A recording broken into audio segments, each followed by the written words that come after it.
से PM Shri scheme introduce हुआ है, हमने एक सी चेंज देखा है हमारे विद्यालय में विद इन 2 years। एक्चुअली जो इसका उद्देश्य रहा पीएम श्री का कि एक मॉडल स्कूल तैयार करना है एनईपी 2020 के मैंडेट के आधार पे, ताकि आगे आने वाले स्कूलों के लिए एक मॉडल स्कूल हो। तो तमाम सुविधाएं, इनका इंफ्रास्ट्रक्चर पे इन्वेस्ट किया गया। इसमें स्कूल के एस्थेटिक सेंस को लेकर के इस पे एक तरह से मैं ये कह सकूं उसके उस एस्पेक्ट को भी लिया गया। टीचिंग किस तरह से इम्प्रूव हो, बच्चों में लर्निंग किस तरह से इम्प्रूव हो, वो तमाम अगर मैं कंक्लूड करूं तो मैं ये कह सकता हूं कि एरिया, हर स्कूल का हर एरिया, बच्चों का हर एरिया जो डेवलपमेंट है, कम्युनिटी डेवलपमेंट है, हर कुछ को इन्होंने छुआ है। फंड की तो बात थी ही कि जो स्कूल को इतने फंड नहीं थे तो काफी फंड आए इन सब चीजों को इम्प्रूव करने के लिए, इन सब चीजों को लाने के लिए। जैसे बच्चों में टीचिंग को इम्प्रूव करने के लिए TLM मतलब teaching learning materials, variety of teaching learning materials के लिए हमारे पास एक प्रोविजन आया कि ये ताकि बच्चों का लर्निंग जो है इम्प्रूव हो सके। इसके अलावा बच्चों का जो एक्सपीरियंशियल लर्निंग की बात हम करते हैं कि जब बच्चे करते हैं तो सीखते हैं, इसके लिए काफी प्रोजेक्ट्स थे हमारे पास। जैसे बच्चों को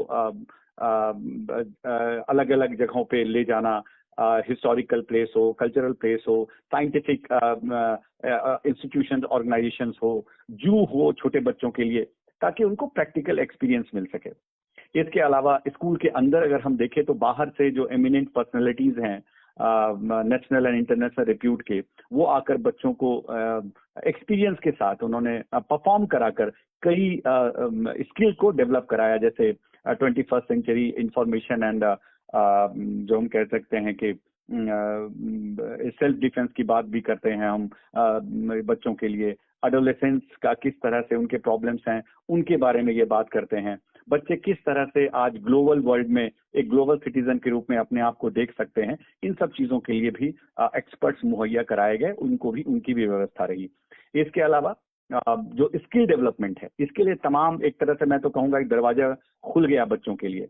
इसके लिए जो बैगलेस डेज का कॉन्सेप्ट है 10 दिन का, इसमें बच्चों ने कई स्किल सीखे। हमने एक्सपर्ट्स बुलाए, जैसे आपका गार्डनर्स हैं, जो कुम्हार जिसको मैं कहता हूं कि वो पॉटरी के लिए, पॉटरी मेकिंग का, और खासकर पॉटरी मेकिंग तो बच्चों ने ना केवल मिट्टी के साथ अपने आप को देखा समझा, बल्कि उस स्किल को बेहतर तरीके से समझने की कोशिश की, और डिग्निटी ऑफ लेबर के साथ साथ उन्होंने अपनी इच्छा भी जाहिर की, इस तरह से भी हम देश में कंट्रीब्यूट कर सकते हैं आगे आने वाले समय में। इसके अलावा जो ग्रीन स्कूल की बात है, जैसे LED लाइटिंग हो, या फिर वेजिटेबल और मेडिसिनल और किचन गार्डन की बात हो, कंपोस्टिंग फैसिलिटीज की बात हो, तो इन कलर डस्टबिन की बात हो, स्वच्छता जो कैंपेन है, इन सबको एक नया बूस्ट मिला इसके बाद। इसके अलावा इसके अंदर फील्ड विजिट भी के लिए भी बच्चे गए, और जहां तक बच्चों का ओवरऑल हम हॉलिस्टिक डेवलपमेंट की बात करते हैं,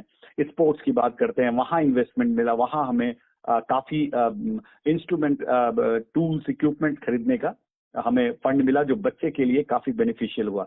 बच्चों को एक कॉन्सेप्ट भी आया कि किस तरह से पढ़ने के साथ साथ एक मेंटल और फिजिकल हेल्थ है उसको कैसे इंप्रूव करें। उसके लिए हम ये कह सकते हैं कि पीएमसी आने के बाद बच्चों के अंदर ना केवल एक नया उत्साह, एक नई एनर्जी आई, बल्कि उनको इस क्षेत्र में काम करने के लिए हमें फंड भी मिला, और इसके लिए गाइडलाइंस भी मिले, और जो एक मैकेनिज्म था फीडबैक, उसके थ्रू भी हम कॉम्पिटेंट अथॉरिटी को अपना फीडबैक देते रहे। वहां से हमें उसके हिसाब से हमें एक डायरेक्शन भी मिलता रहा, और एक बढ़िया एक सिस्टम तैयार हुआ।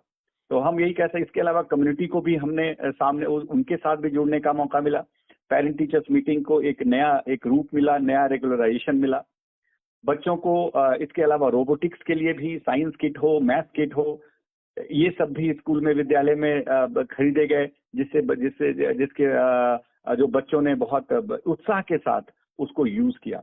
तो हम ये कह सकते हैं कि एरिया, इसके अलावा लाइब्रेरी, फर्नीचर, चाहे क्लासरूम फर्नीचर हो, लाइब्रेरी फर्नीचर हो, या फिर लैब्स फर्नीचर हो, लैब्स इक्विपमेंट्स हो, लाइब्रेरी का डिजिटाइजेशन हो, और एक तो मैं कहूंगा कि हर क्लास एक स्मार्ट क्लास हो। इसके लिए डिजिटल क्लासरूम का कॉन्सेप्ट था, जिसमें कि ऑलमोस्ट 100% क्लास में इंटरैक्टिव पैनल, या यूं कहें कि एक एलईडी पैनल होना चाहिए, ये स्मार्ट टीवी का कॉन्सेप्ट आया।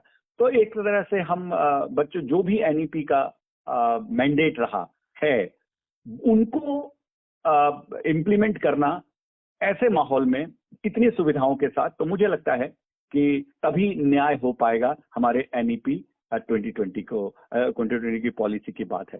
तो we all are very happy और बच्चे खुश हैं, वो खेलते खेलते पढ़ रहे हैं, ये बहुत अच्छी बात है। और हम उम्मीद करते हैं कि आगे आने वाले सालों में और भी ये मजबूती से हम इसको लागू करेंगे, और बच्चे जो हमारा स्टेक होल्डर्स है दे आर वेरी हैप्पी, और वो आगे बच्चों का